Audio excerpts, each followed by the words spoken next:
ఈ ప్రాంతం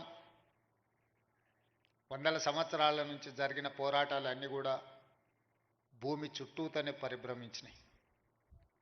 ఆనాటి కొమరం భీముడు జల్ జమీన్ జంగల్ అనే నినాదంతో పోరాటాలు చేసిన ఆ తర్వాత నిజాం ప్రభువులకు వ్యతిరేకంగా భూమి కోసం, భుక్తి కోసం, విముక్తి కోసం చాకలి ఐలమ్మలు, దొడ్డి కొమరయ్యలు గలమెత్తిన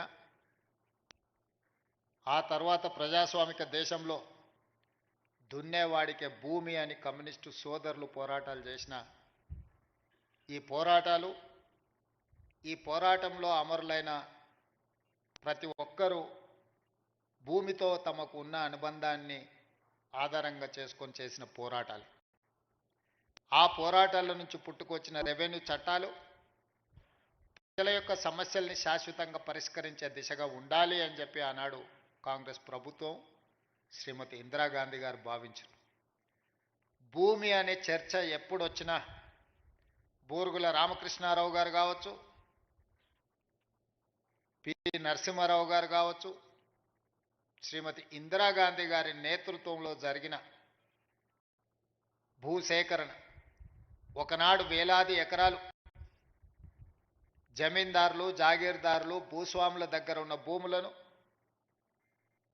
అగ్రికల్చర్ సీలింగ్ యాక్ట్ తీసుకొచ్చి భూ పరిమితి చట్టాలు తెచ్చి వాళ్ళ దగ్గరున్న లక్షలాది ఎకరాలను ప్రభుత్వం వాళ్ళ నుంచి తీసుకొని దళితులకు, గిరిజనులకు, ఆదివాసీలకు, బలహీన వర్గాలకు ఆత్మగౌరవం తెచ్చే భూ కేటాయింపులు కాంగ్రెస్ ప్రభుత్వం, శ్రీమతి ఇందిరాగాంధీ గారు చేపట్టారు.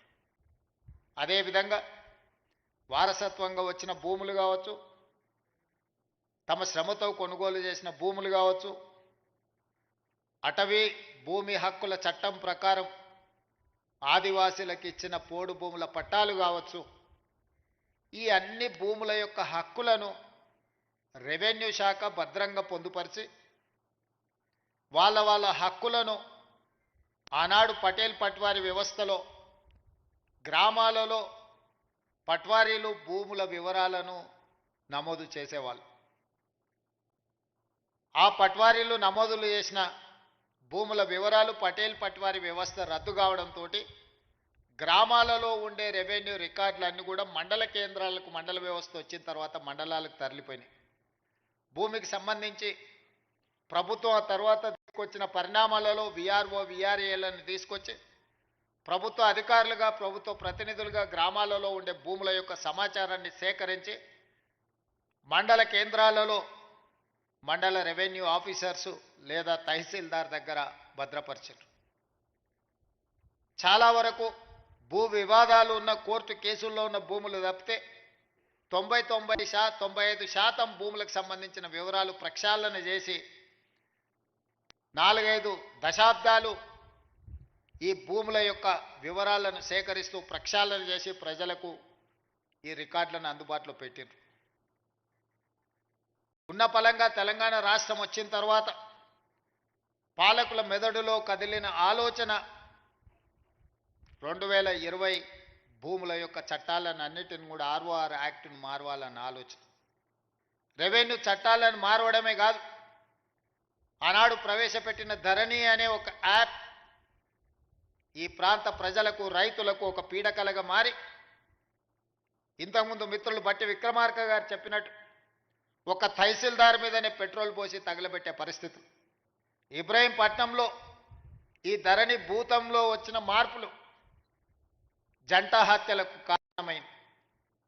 అదేవిధంగా సిరిసిల్లలో ఒకవేళ అధికారులు చుట్టూతో తిరిగిన తహసీల్దార్ స్థాయిలో ఆ సమస్యలు పరిష్కరించే వీలు లేకపోవడం వల్ల తహసీల్దార్ విధానాలనే అనుమానించి తన మెడలో ఉన్న తాలిబొట్టును తహసీల్ ఆఫీస్కు వేలాడదీసింది. నేను ఇంతకంటే ఇవ్వగలిగింది నా దగ్గర ఏమీ లేదు, నా తాలిబొట్టు తీసుకొనైనా నా భూమిని నా పేరు మీదకి బదలాయించమని. వీటన్నిటికీ కారణం రెవెన్యూ సిబ్బందే మూలమని చెప్పి ఆనాటి పాలకులు మిమ్మల్ని దోషులుగా, మిమ్మల్ని దోపిడీదారులుగా, మీరు ప్రజలను దోసుకోవడానికే రెవెన్యూ శాఖ సిబ్బంది ఉన్నట్టుగా చిత్రీకరించి తద్వారా లబ్ధి పొందాలని ఆనాటి పాలకులు ప్రయత్నం చేశారు.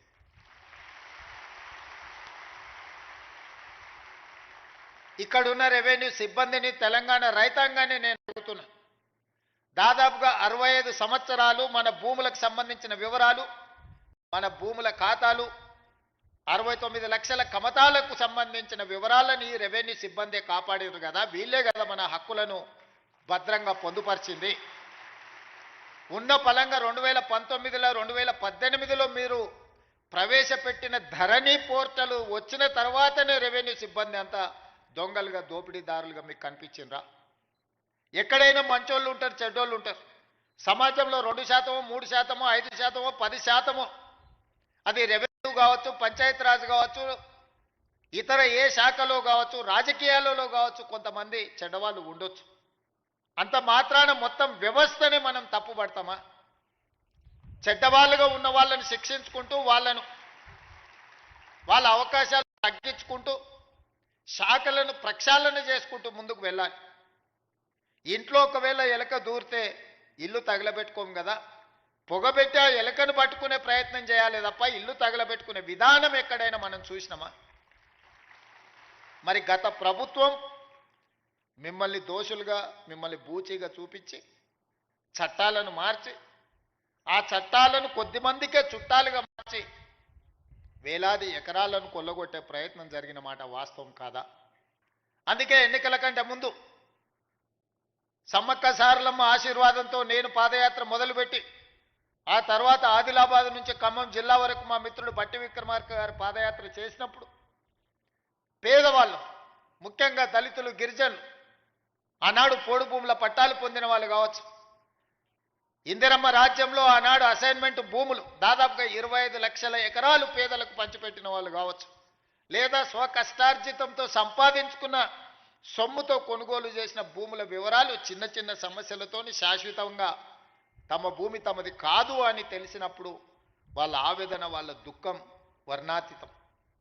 తను కష్టపడి జీవితాంతం తనకు గ్రామంలో గుర్తింపు, గౌరవాన్ని తెచ్చిపెట్టిన తన సొంత భూమి తనది కాకుండా పోతున్నప్పుడు ఆ భూ యజమాని యొక్క బాధను మనం అర్థం చేసుకోవాలి. నాడు ప్రభుత్వంలో ఉన్న పెద్దలకు శాసనసభలో చర్చల సందర్భంగా కానీ ఇతర ప్రజాప్రభుత్వ కార్యక్రమాలలో ఎంత మాత్రం చెప్పినా వాళ్ళ చెవికి ఎక్కలేదు. అందుకే చివరగా మేము చెప్పినాం, మా ప్రభుత్వం వస్తుంది, ధరణిని ఆనాటి ప్రభుత్వం చేసిన చట్టాన్ని బంగాళాఖాతంలో ఇసురుతామని. వాళ్ళు చేసింది తప్పు, దాన్ని బంగాళాఖాతంలో విసరడం పెద్ద విషయం కాదు.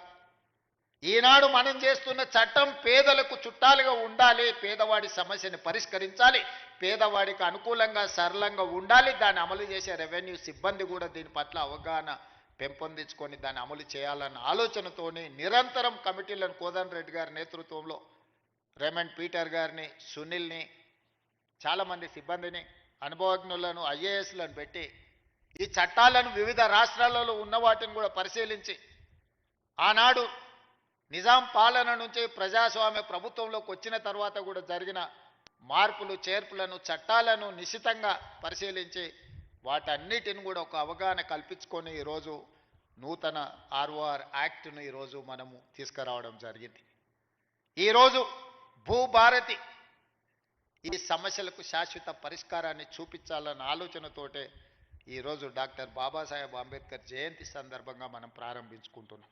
దీనికి సంబంధించి వివిధ సందర్భాలలో ప్రజలను సంప్రదించి ప్రజాభిప్రాయాన్ని సేకరించి ప్రజల నుంచి వచ్చిన సమాచారాన్ని క్రోడీకరించి ఈరోజు చట్టాలను తయారు చేసి ఈ చట్టాలు ప్రజలకి శాశ్వత పరిష్కారాన్ని చూపించాలన్న ఆలోచనతో మా ప్రభుత్వం ఈరోజు ప్రజలకు అంకితం చేస్తుంది. ఈరోజు 4 మండలాలలో పైలట్ ప్రాజెక్టుగా గ్రామాన రెవెన్యూ సిబ్బంది వెళ్ళి అక్కడ అధికారులు ప్రజలను కలిసి వాళ్ళ నుంచి విజ్ఞప్తులు తీసుకొని వాటిని పరిష్కరించే విధంగా ఈరోజు కలెక్టర్లకు ఆదేశాలు ఇవ్వడం జరిగింది.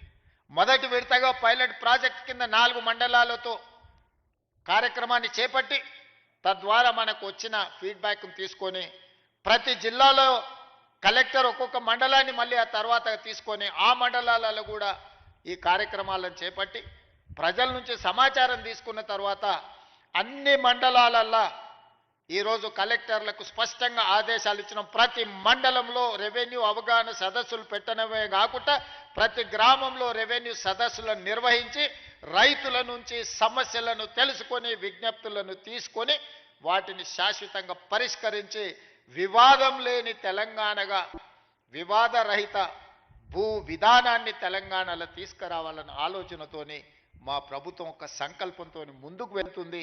ఇంత గొప్ప లక్ష్యాన్ని చేరాలి అనంటే చట్టాలు చేసిన మా ప్రజాప్రతినిధుల వల్లనే సాధ్యం కాదు. దీన్ని ప్రజలకు చేరవేసే ప్రతినిధులు మీరు. అందుకే మిమ్మల్ని అందరినీ ఈరోజు ఇక్కడికి రప్పించినాం. మా మిత్రులు శ్రీనివాసరెడ్డి గారు అన్నారు, ఖమ్మంలో పాలేరులో 1,00,000 మందితో బహిరంగ సభ పెట్టి భూభారతి చట్టాన్ని మనము ప్రజలకు అంకితం చేద్దామని నేను వారికి సూచన చేసిన. సీనన్న 1,00,000 కాదు, నువ్వు బట్టి గారు తుమ్మల గారు అనుకుంటే 5-6 లక్షల మందితోనైనా ఖమ్మంలో సమావేశాన్ని ఏర్పాటు చేస్తారు. కానీ ఈ భూభారతిని అమలు చేసేది ఆ రైతులు, ఆ పేదవాళ్ళు కాదు. భూభారతిని అమలు చేసేది రెవెన్యూ సిబ్బంది. ఆ రెవెన్యూ సిబ్బందిని సమావేశానికి పిలువు. మన ప్రభుత్వ ప్రతినిధులు వాళ్ళే. ఇవాళ మా ప్రభుత్వానికి మంచి పేరు రావాలన్నా ఈ ప్రభుత్వం తెచ్చిన చట్టం పక్కాగా అమలు జరగాలి అంటే అది మీ ద్వారానే సాధ్యమవుతుంది. అందుకే మిమ్మల్ని ముఖ్య అతిథులుగా మీరందరూ మాతో పాటు అతిథులు. ఈ సమావేశంలో మీరు ప్రేక్షకులు కాదు, మీరు కూడా అతిథులే. ఈ చట్టాన్ని ప్రజల దగ్గరికి తీసుకెళ్లే బాధ్యత మీ భుజస్కంధాల మీద ఉంది. మా ప్రభుత్వం రెవెన్యూ సిబ్బందిని సంపూర్ణంగా విశ్వసిస్తుంది. మిమ్మల్ని దొంగలుగానో, దోపిడీదారులుగానో, అవినీతి పరులుగానో మేము చిత్రీకరించదలుచుకోలేదు. ఎవరైనా అట్లాంటి వ్యక్తులు ఎవరైనా ఉంటే వ్యక్తుల పట్ల కఠినంగా ఉంటుంది ప్రభుత్వం తప్ప ఈ మొత్తం వ్యవస్థ దోషులుగా నిలబెట్టే విధానానికి మీ ముఖ్యమంత్రి, మీ సోదరుడు వ్యతిరేకమని చెప్పి నేను స్పష్టంగా చెప్తున్నా. ఎంతో మంది శంకర్ లాంటి ఐఏఎస్ ఆఫీసర్, మాధవరావు లాంటి ఐఏఎస్ ఆఫీసర్ ఎంతో మంది తమ జీవితాలను సర్వం దారబోసి చట్టాలను తయారు చేసి ప్రజలకు అంకితం ఇచ్చారు. రెవెన్యూ శాఖలో ఎన్నో లక్షలాది మంది ఈ 75 సంవత్సరాల పనిచేసిన వాళ్ళ కృషి వల్లనే రెవెన్యూ శాఖకు ఈ తెలంగాణ రాష్ట్రానికి ఒక గుర్తింపు వచ్చింది. మేం చేసే తప్పిదాలను కప్పిపుచ్చుకోవడానికి మిమ్మల్ని దోషులుగా నిలబెట్టే విధానానికి నేను వ్యతిరేకం